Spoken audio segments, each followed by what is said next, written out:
ایک دن جناب عیسیٰ ابن مریم علیہ السلام ایک بلندی پر کھڑے ہوئے تھے کہ ابلیس ظاہر ہوا اور اس نے کہا، اے روح اللہ، کیا آپ یہ نہیں کہتے کہ خدا جو چاہتا ہے کر سکتا ہے؟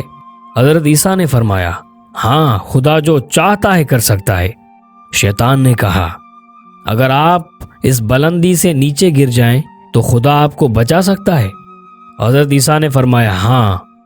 شیطان نے کہا، اگر آپ سچے ہیں تو خود کو اس بلندی سے نیچے گرا دیجئے تاکہ یہ معلوم ہو جائے کہ خدا بچاتا ہے یا نہیں۔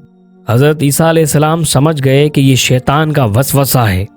اس پر حضرت عیسیٰ علیہ السلام نے فرمایا، اے ملعون، یہ مناسب نہیں ہے کہ بندہ خدا کا امتحان لے، بلکہ حق تو یہ ہے کہ خدا بندے کی آزمائش کرے، اور یہ بات بالکل غلط ہے جو تو کہہ رہا ہے۔ میں اپنے آپ کو صرف تیرے لیے یہ ثابت کرنے کے لیے کہ خدا کر سکتا ہے یا نہیں اس بلندی سے کود جاؤں، لیکن اسی خدا نے جس نے مجھے پیدا کیا ہے، اس نے آدمی کو اس کام سے روکا ہے، کیونکہ یہ خودکشی کا عمل ہے اور حرام ہے۔